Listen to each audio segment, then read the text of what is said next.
Que Jesus nos abençoe. E é para todos nós, como disse a Laide, um motivo de alegria espiritual muito grande estarmos aqui num círculo de amizade, onde vibramos, conseguimos estabelecer uma sintonia razoável, porque estamos na nossa zona de conforto. E é essa zona de conforto que nos garante o equilíbrio, que nos garante a intimidade, a possibilidade de nos prepararmos, de estudarmos. E sabemos que os grandes momentos, como a Cláudia leu, eles acontecerão na nossa vida. São os momentos de testemunho, são aqueles momentos em que nós aferimos todos os conceitos espirituais que nós vamos assimilando pelos estudos.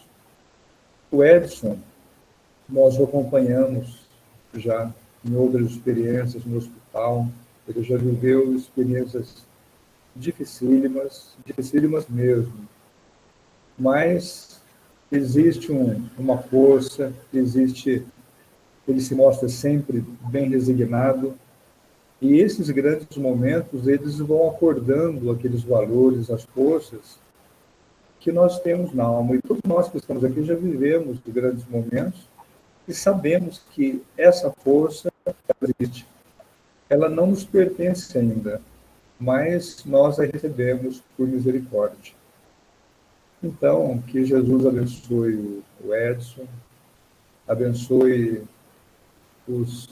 todos os necessitados anônimos do mundo. Nós sabemos que todos nós somos muito necessitados. Ontem, um sobrinho meu, antes de ontem, ele me mandou um WhatsApp e disse assim: tio, eu tenho um vídeo da guerra, posso mandar para o senhor?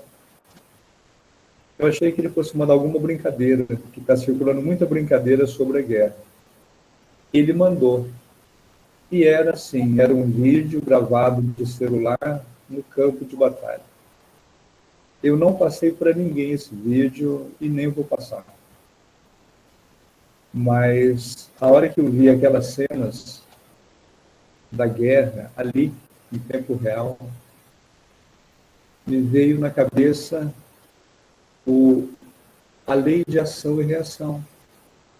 Aquele governante que autoriza a guerra, que planeja a guerra, que autoriza o ataque. Existe uma responsabilidade espiritual inimaginável, e foi isso que passava pela minha cabeça, pelo meu coração, a hora que eu via aquelas cenas inimagináveis que nós vemos em cinema. Quando nós vemos no cinema, nós ficamos bem, porque sabemos que aquilo ali é uma representação. Mas quando nós vemos quadros reais, a dor, ela existe, ela é muito grande. Tem uma prece psicografada pelo Divaldo, de Bezerra de Menezes, onde ele pede, não pelos necessitados, pelos sofredores, mas ele pede por aqueles que provocam as grandes dores. Então é isso. Nós temos que aproveitar esses momentos para podermos, sim, orar e engrossar essas vibrações, que são muitas, que procuram harmonizar o nosso planeta.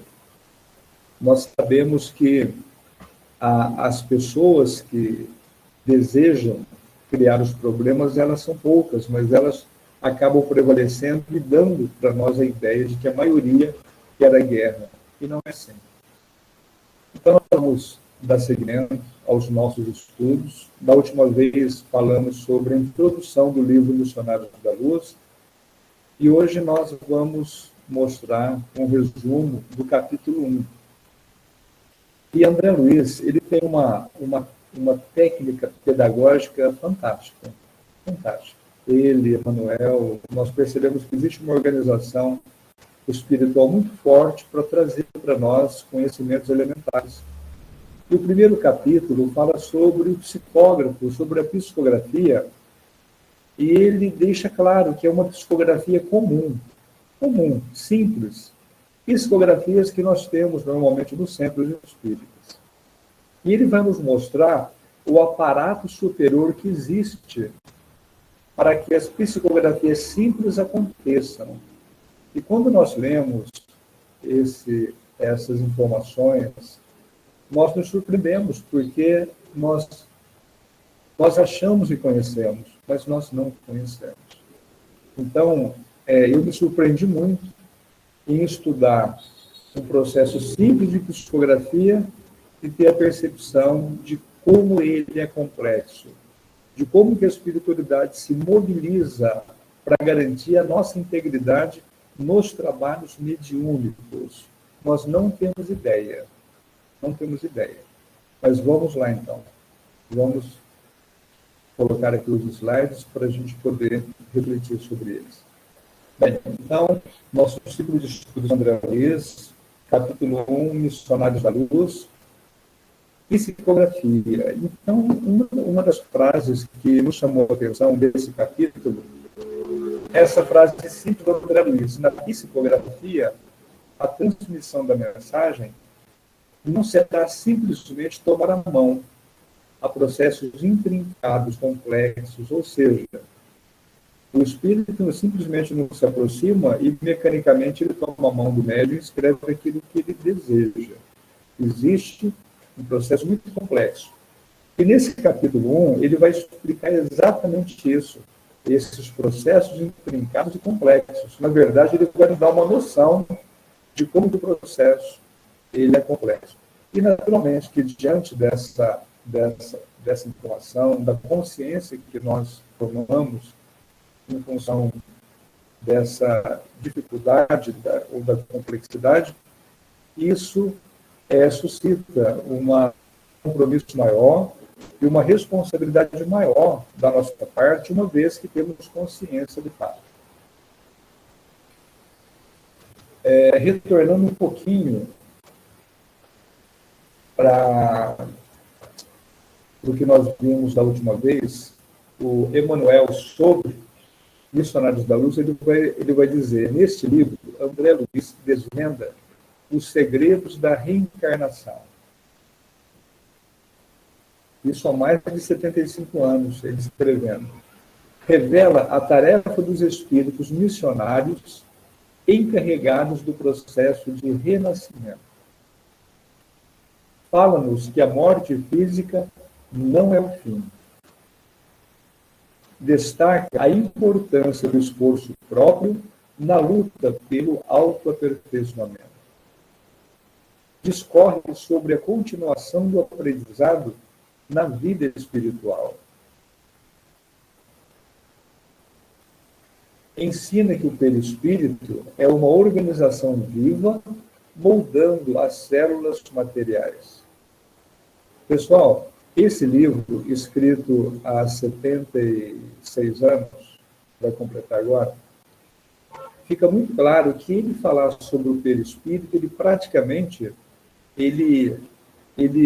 André Luiz, com esse livro, ele começou a fornecer efetivamente subsídios para a compreensão da codificação. Praticamente esse livro, ele foi escrito quando a codificação espírita não tinha ainda nem um século. Praticamente ele foi escrito, há uns 80 anos após a codificação. Então, foi com essa literatura de André Luiz que muitos fatores ligados à codificação, eles puderam ter uma compreensão assim, mais ampla, mais clara. O interessante é que quando nós lemos Allan Kardec, nós não sentimos que falta alguma coisa. Nós temos consciência de que o trabalho do codificador ele foi muito completo. Mas quando André Luiz vem e desdobra algum tema, parece que aquilo ganha um complemento muito precioso. E é exatamente o trabalho dele. Então, ele vai nos ensinar que o perispírito é uma organização viva, moldando as células materiais, ou seja, cada célula, cada uma dos trilhões de células do nosso corpo é a materialização por uma célula do perispírito. Que a reencarnação é orientada pelos espíritos superiores, analisa aspectos diversos das manifestações mediúnicas e ensina que a providência divina concede ao homem e às criaturas novos campos de trabalho, através da renovação incessante da vida por meio da reencarnação. Então, são apontamentos preciosos que nos auxiliam no processo de compreensão da doutrina espírita. E André Luiz, neste primeiro capítulo, logo no começo, ele demonstra interesse pelo fenômeno mediúnico da psicografia e o seu instrutor, o Alexandre, então leva André para conhecer um trabalho em um centro espírita. Então, assim que ele chega no centro espírita, ele começa a nos passar as impressões dele sobre essa experiência. Então, ele chega no centro, ele vai entrar no salão. Essa figura é muito interessante, porque ela está mostrando a entrada de um centro espírita e está mostrando que nem todos conseguem entrar. Nós observamos ali os encarnados entrando, mas os desencarnados não. E é o que nós vamos observar aqui. Eles são selecionados de conformidade com o tipo de trabalho que vai se desenvolver numa casa espírita. Então, diz André Luiz, ingressamos em espaçoso salão. Dentre as dezenas de cadeiras dispostas em filas, somente 18 permaneciam ocupadas por encarnados. As demais atendiam à massa invisível aos olhos comuns. Grande assembleia de almas sofredoras, público extenso e necessitado. Pessoal, logo de cara, nós já podemos imaginar o centro a que estamos vinculados. Nós podemos imaginar o salão do nosso centro. Nós podemos imaginar as reuniões com apenas algumas cadeiras ocupadas. Nós só não podemos perder a consciência do que André Luiz está nos trazendo aqui, né? Há mais de 70 anos, ele trazia essa informação, né? Pioneiramente. Olha, as cadeiras vazias, ou aparentemente vazias, ou vazias aos nossos olhos nos centros espíritas, elas não estão vazias. E elas são ocupadas por uma massa invisível, por uma grande assembleia de almas sofredoras, por um público extenso e necessitado. Né? Que a gente possa se lembrar muito dessa informação de André Luiz cada vez que a gente pisar no centro. Reparei que fios luminosos dividiam os assistentes da região espiritual em turmas diferentes. Cada grupo exibia características próprias. Em torno das zonas de acesso, postavam-se corpos de guarda, ou seja, nas portas que davam acesso ao salão, havia segurança, guardas. Aí ele compreendeu, pelo vozerio lá fora, que também ali a entrada dos desencarnados obedecia a controle significativo. As entidades necessitadas, admitidas ao interior, mantinham discrição e silêncio. Perceberam? As necessitadas que eram admitidas mantinham discrição e silêncio, ou seja, aquelas necessitadas que estavam ali provocando algum tipo de alvoroço, alguma dificuldade, algum barulho, não entravam. Naturalmente que havia um outro tipo de assistência, de preparo, para que esses irmãos pudessem, a seu tempo, também ter acesso ao salão. Uma outra informação que ele nos fala é que havia várias equipes espirituais, e essas equipes elas tinham características próprias. Nós vamos observar que, dependendo do trabalho, de vários centros espíritos afluem para esses locais. Ou seja, nós temos o centro a que estamos ligados, mas as entidades espirituais, os trabalhadores, eles auxiliam várias instituições em função dos trabalhos que ali realizam. Né? Outro detalhe é que os encarnados, eles eram, digamos, selecionados, contidos, não eram todos que entravam, mas os encarnados não. Todos os encarnados que chegam, entram. E aí, nós vamos observar depois, nos próximos capítulos, que os encarnados acabam sendo a ponte através da qual entidades que não seriam e que não poderiam entrar, acabam entrando.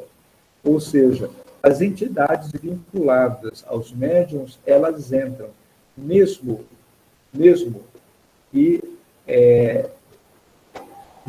que espiritualmente elas não poderiam estar ali, mas o encarnado lhe dá guarida, lhe dá acesso. Essa é uma outra questão que nós precisamos também de refletir muito, porque dependendo do trabalho que nós vamos realizar, nós não podemos permitir que determinadas pessoas que chegam de última hora acabem entrando.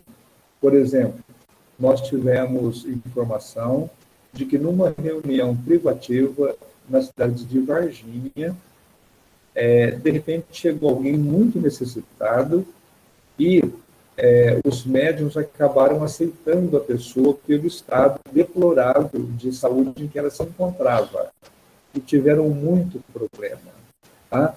Então, se uma pessoa dessa chega, no momento em que o trabalho é privativo, nós temos que dar um passo na pessoa, dispensá-la, ou nós pegamos o nome dela e levamos para o trabalho, mas orientamos que a família, que aqueles que trouxeram a pessoa, a levem a um pronto-socorro.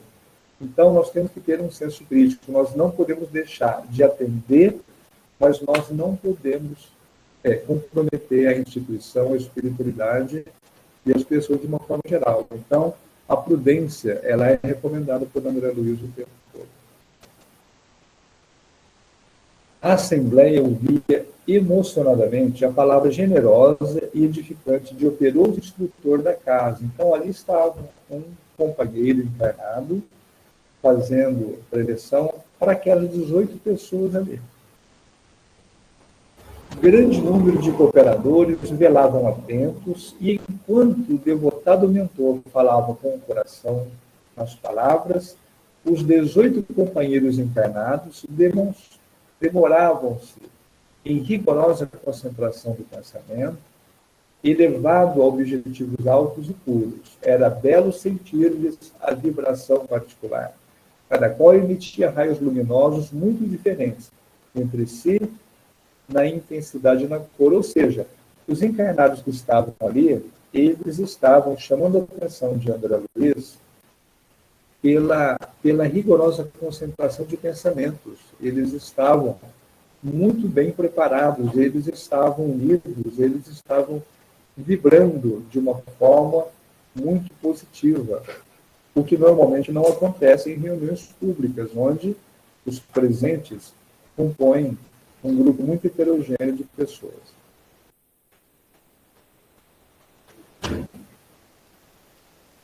Raios confundiam-se à distância aproximada de 60 centímetros dos corpos físicos e estabeleciam uma corrente de força bastante diversa das energias de nossa esfera. Essa corrente não se limitava ao círculo movimentado. Pessoal, então, vejam bem, 18 pessoas. Eles apresentavam um campo magnético extremamente positivo.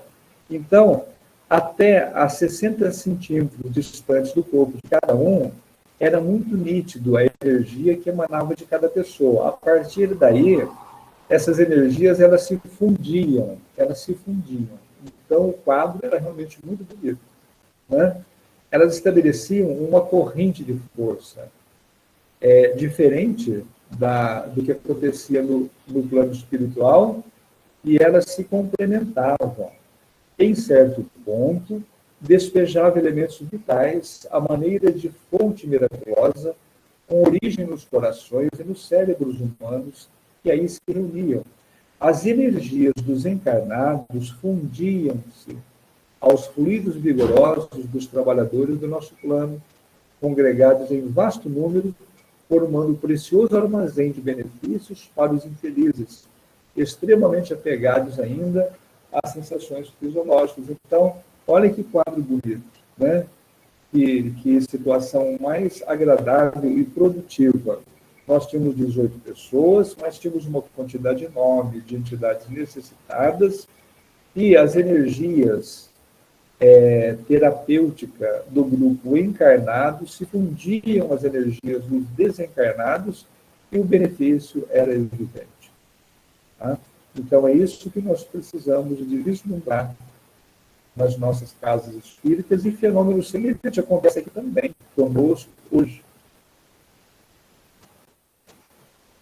Na sala de trabalhos mediúnicos, porque até agora o André Luiz escreveu lá no salão de reuniões. Na sala de trabalhos mediúnicos, ele vai observar o seguinte: 6 entidades haviam recebido autorização para se manifestarem psicograficamente, mas nem todos conseguiriam o intuito à mesma hora. Alguns seriam obrigados a esperar semanas, meses, anos. Naturalmente, eu resumi, mas André Luiz, no capítulo 1, ele vai desdobrar muito esse texto. Mas a síntese é exatamente essa. Naquela reunião, 6 entidades haviam sido autorizadas a psicografar a sua mensagem. Só que isso não aconteceria de imediato. Né? O fato delas terem recebido autorização não significa que seria naquele momento. O instrutor Alexandre, ele vai explicar então o seguinte, olha só, sobre os 6 espíritos que estavam aptos a ditar a sua mensagem. Temos 6 comunicantes prováveis, mas na presente reunião apenas compareceu um médium em condições de atender. Pessoal, se 6 espíritos foram autorizados, se tivesse mais médiums preparados, com certeza eles conseguiriam, porque eles foram autorizados.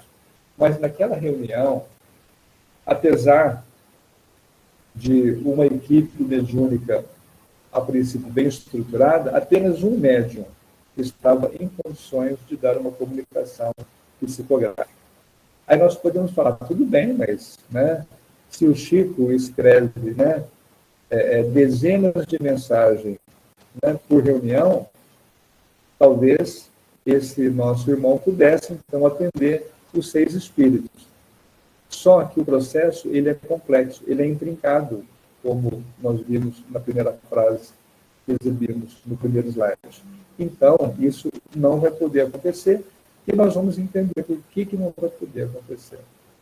Desde já, portanto, somos obrigados a considerar que o grupo de aprendizes e obreiros terrestres somente receberá o que se relacione com o interesse coletivo, ou seja, já que apenas um médium tinha condições de escrever uma mensagem, então essa mensagem ela não poderia ser uma mensagem particular para ninguém, teria que ser algo que se relacionasse ao interesse coletivo. E André Luiz fica muito surpreso. Por quê? Porque é a primeira vez que ele está tendo contato com esse tipo de reunião, e ele vai dizer para Alexandre, mas eu julguei que o médium fosse a máquina, apenas uma máquina, ou seja, ele iria receber mecanicamente todas as mensagens. E aí Alexandre falou, olha, a máquina também ela vai se gastar. Né? E nós estamos diante de um maquinário, ou seja, de uma organização física, psíquica e psicologicamente demasiadamente delicada. Tá? Então, até esse momento do diálogo com Alexandre, André Luiz ainda estava, sabe, sem saber entender o que é que estava realmente acontecendo. Né? Por que apenas um médium, né? Enquanto os outros também estavam ali? E por que uma mensagem de interesse coletivo, se havia espíritos que queriam direcionar mensagens também mais pessoais e particulares? Então, a gente vai observar o desdobrar dessas colocações. Por quê?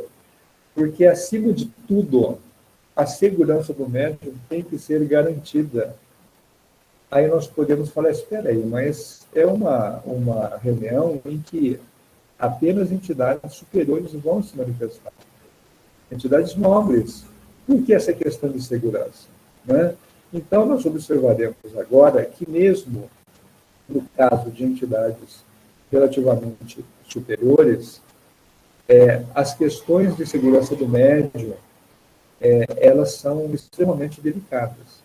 Então, Alexandre vai dizer logo de cara o seguinte, né?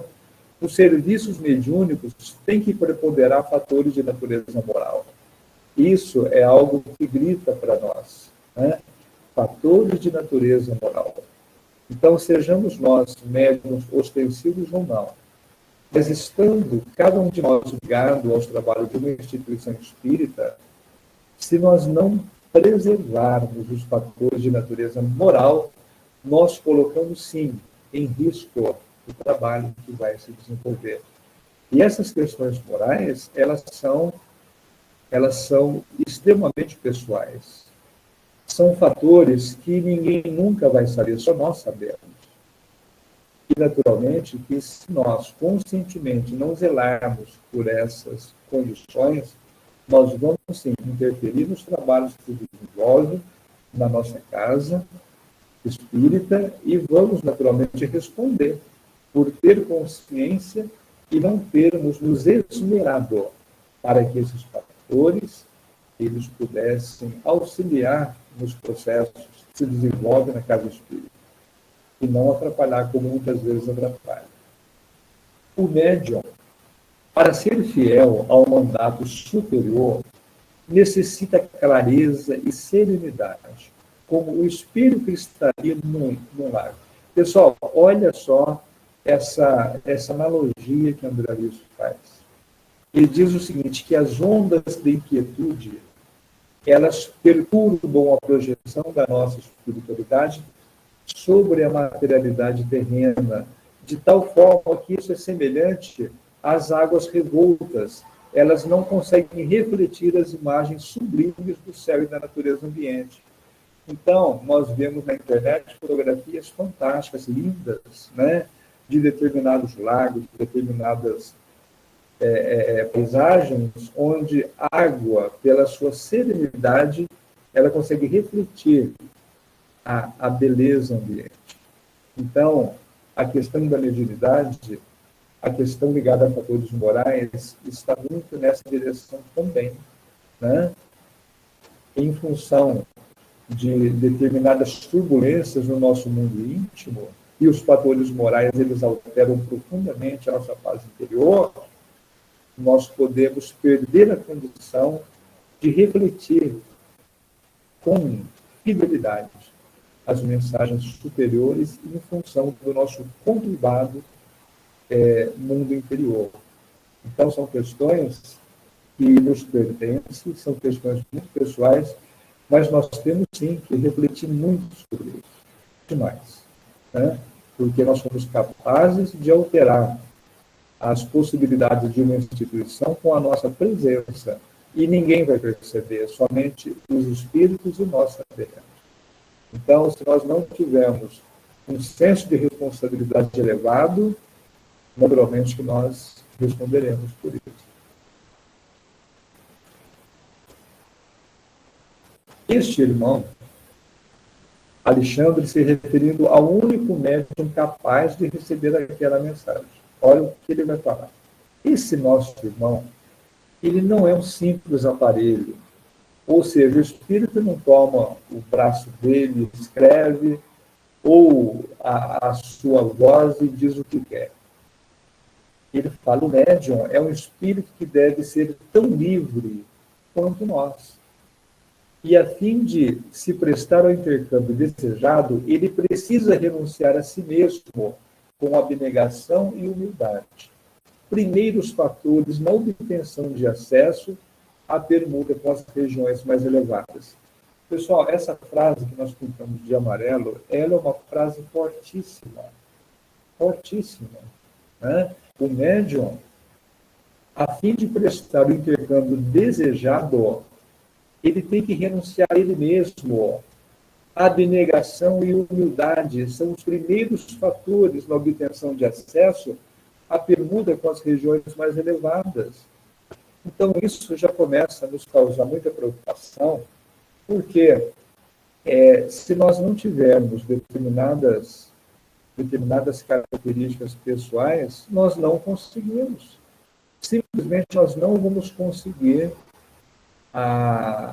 essa permuta, nós não vamos conseguir receber das entidades mais elevadas as mensagens ou os recursos que, através deles, fluirão através de nós para benefício das pessoas.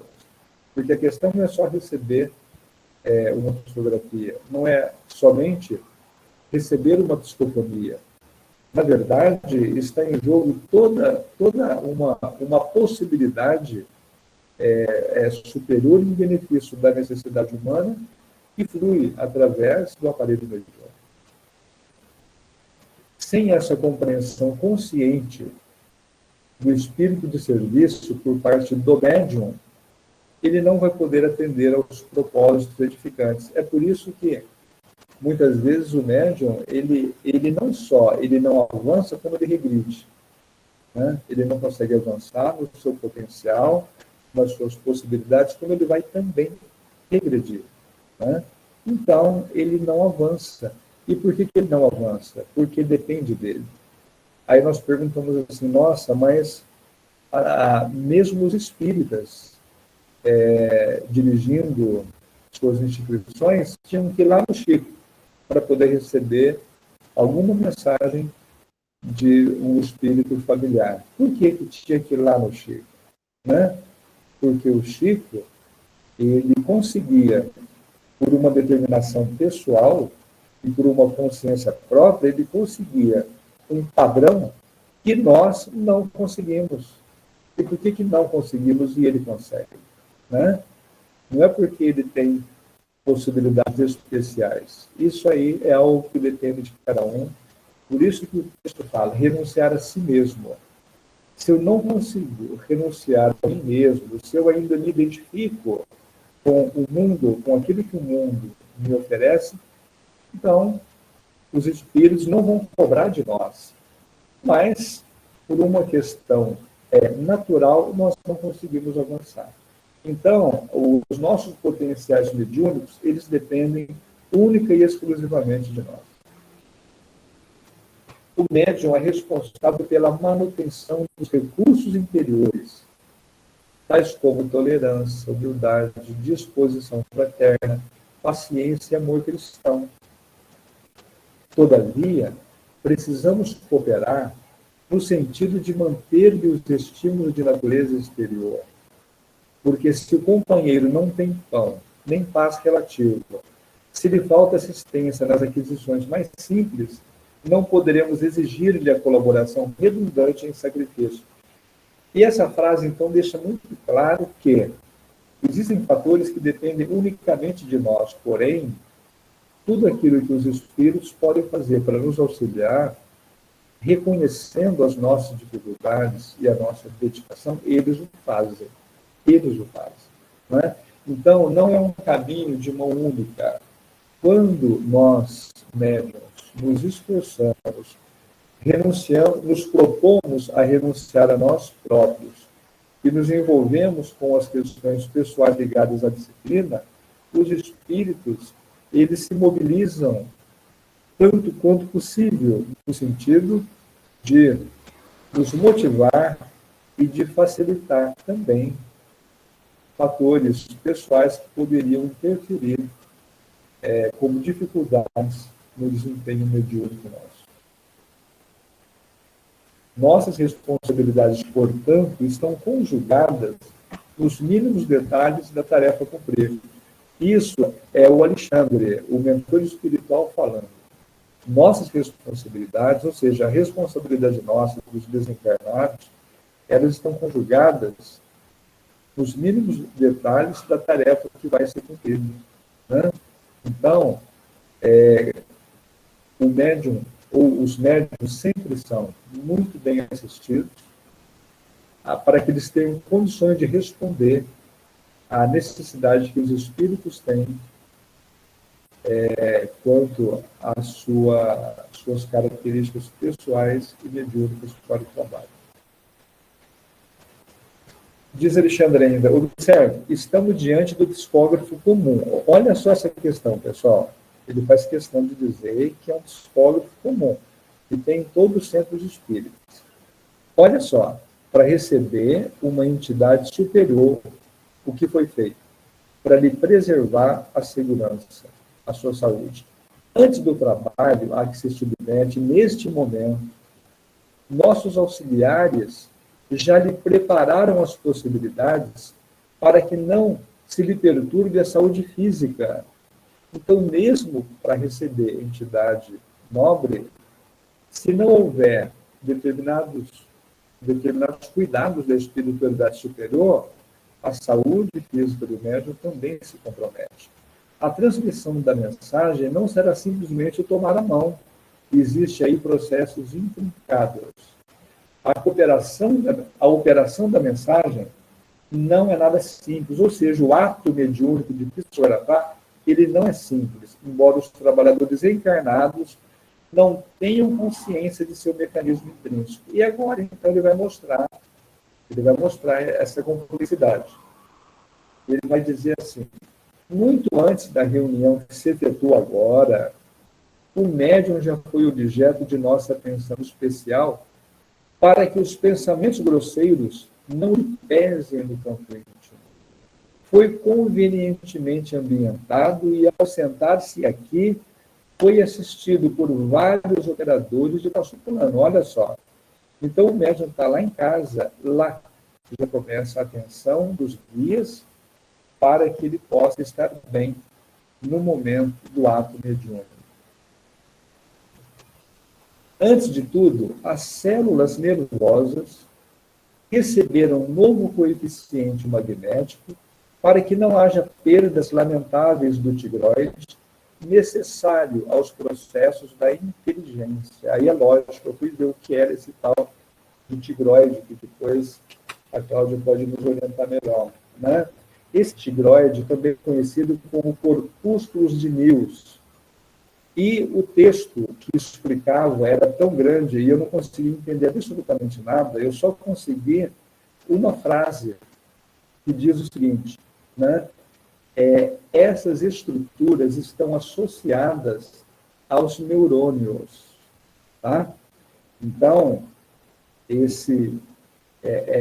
a tigroide, que na verdade é uma substância tigroide, ou corpúsculos de Mills, estão associados às estruturas dos neurônios, né, vinculados aos processos da inteligência. Então, são mecanismos que nem na época a medicina conhecia, porque é nesse livro que ele começa a falar sobre a epífise. E na época, né, 75 anos atrás, nós não tínhamos conhecimento praticamente nenhum sobre a epífise. O Estevão, ele tem um trabalho de alguns médicos espíritas que pegam na obra de André Luiz tudo que André Luiz falou sobre a epífise. E eles analisam na época em que essas informações de André Luiz surgiram, o que é que se conhecia, o que é que se conhece hoje, e quando que a medicina foi conhecendo aquilo que ele falava, e aquilo que até hoje ainda a medicina ainda não conseguiu descobrir. Tá? Então, o Estevão tem esse trabalho, ele é interessantíssimo, porque nesse livro, Missionários da Luz, foi quando o André Luiz começou, ele se surpreende quando ele observa a epífise, e aí ele começa a passar informações que até então eram desconhecidas e muitas ainda são, porque elas se vinculam às questões do psiquismo. E nós sabemos que essa questão da medicina ainda está percorrendo um longo caminho. Né? Nós não temos uma definição do que seja a mente, mas nós sabemos o que é o cérebro, o encéfalo, e por aí vai, tudo aquilo que é físico. Mas a questão da mente, do pensamento, e etc., do raciocínio, isso ainda está sendo pesquisado. Aí ele continua. O sistema nervoso simpático, mormente, o campo autônomo do coração, recebeu auxílios energéticos e o sistema nervoso central foi convenientemente atendido para que não se comprometa a saúde do trabalhador de boa vontade. Então, quando ele fala sobre o sistema simpático, eu fui lá nas imagens que o Google nos traz, e aí eu achei muito interessante essa imagem. Nós temos aí o sistema parasimpático e o sistema simpático, né? Por exemplo, o nosso coração, né? O coração, ele, nós não, nós não nos envolvemos. Ele bate, ele acelera, ele retarda, ele vai trabalhando sem que a gente tenha consciência até, né? Então, existe o sistema parasimpático que vai reduzir os batimentos cardíacos, tá? Enquanto que o simpático acelera os batimentos cardíacos. Olha só, né? Olha o pulmão. O sistema simpático relaxa os brônquios. O sistema parasimpático, ele contrai os brônquios. Percebe? Então, existe um equilíbrio perfeito, né? Olha só, um vai estimular a atividade do estômago e do pâncreas, né? Outro vai inibir a atividade do estômago e do pâncreas. Então, o nosso organismo, olha a bexiga, né? Um vai contrair a bexiga, o outro vai relaxar a bexiga, sabe? Então, nós temos todo um sistema do qual nós não conhecemos, né? Os leigos não conhecem, mas que vai garantir o equilíbrio do nosso organismo. Tá? Então, esse sistema nervoso simpático, né? Ele se referindo a esse campo autônomo do coração, ele recebeu auxílios energéticos, assim como o sistema nervoso central foi convenientemente atendido, porque todo esse mecanismo vai acontecer através do sistema nervoso central, tá? E de toda essa complexidade. Então, os guias, eles preparam a organização do médium para que não haja prejuízo, senão vai haver prejuízo, sim, com certeza vai. O vago foi defendido por nossa influenciação contra qualquer choque das vísceras. As glândulas suprarrenais receberam um acréscimo de energia para que se verifique a acelerada produção de adrenalina, de que precisamos para atender ao dispêndio eventual das reservas nervosas. Então, eu só peguei o vago para a gente entender. Olha só, nervo vago e as ramificações. Então, esse nervo, olha só, a influência dele sobre o organismo inteiro também, né? O nervo vago e seus ramos. Então, cada detalhe que André Luiz vai citando, se nós formos pesquisar, nós vamos montar um trabalho extremamente, como se fala, congestionado, né? Porque são muitas informações. E ele está dizendo sobre os cuidados que os guias tiveram com aquele médium para que a sua saúde não se afetasse naquele ato mediúnico onde ele estava recebendo a mensagem de uma entidade superior. Agora a gente imagina, então, o que acontecia com o Chico, que praticamente numa noite, né, ele psicografava, todas as noites, né, ele psicografava dezenas e dezenas de mensagens de entidades profundamente necessitadas. Então, se entidades nobres podem afetar a nossa estrutura físico-psíquica, imagina as entidades necessitadas. Imagina o trabalho, imagina o desgaste em torno do Chico e de outros médicos, como Divaldo e etc. Em termos científicos, aqui tem a definiçãozinha. O nervo vago é um dos principais componentes do sistema nervoso parasimpático que controla as ações involuntárias do corpo. Assim, o sistema nervoso parasimpático ajuda a alternar os estados de descanso, relaxamento, recuperação, regulação da frequência cardíaca e respiração, por exemplo. Né? A gente nem sabe que isso existe, mas os espíritos estão alertas para que não haja prejuízo para os médicos. Alexandre acenou para um dos 6 comunicantes, porque haviam 6, mas apenas um recebeu a incumbência de transmitir a mensagem, porque só havia um médium preparado para isso. O mensageiro aproximou-se contente. E Alexandre disse assim, Calixto, falou em tom grave, não falou dando aquele abraço, aquela gargalhada, não. Temos 6 amigos para o intercâmbio, todavia, as possibilidades são reduzidas. Escreverá apenas você. Tome seu lugar. Recorde sua missão consoladora e nada de particularismos pessoais. Né? A oportunidade é limitadíssima e devemos considerar o interesse de todos. Ou seja, as entidades nobres, elas não brincam em serviço. Né? Com certeza, Calixto sabia muito bem disso, mas Alexandre reforçou. E olha só o que aconteceu. Né? Depois de cumprimentarmos ligeiramente, sintam bem o conteúdo desse texto.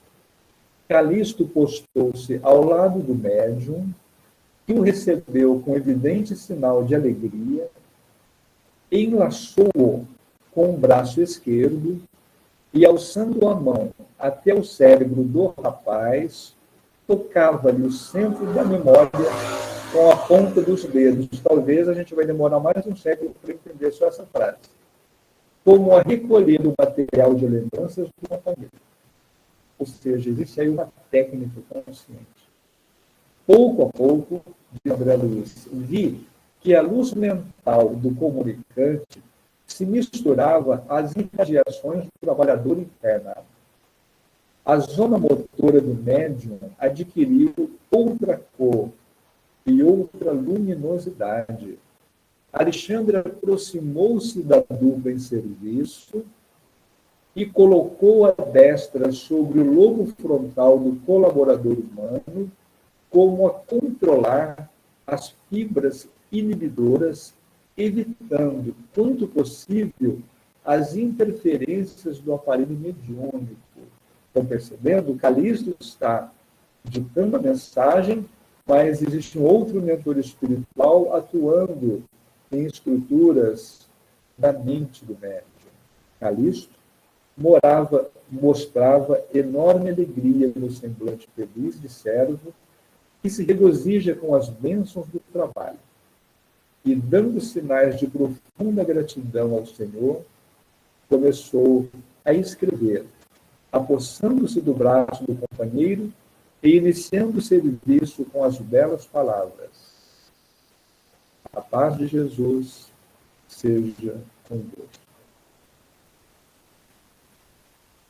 E aí, meus amigos, nós terminamos a nossa apresentação mostrando de uma forma muito sintética um conteúdo fantástico desse capítulo 1 e a complexidade do ato mediúnico e a extensão da responsabilidade de cada médium que se propõe a se apresentar como um trabalhador do bem.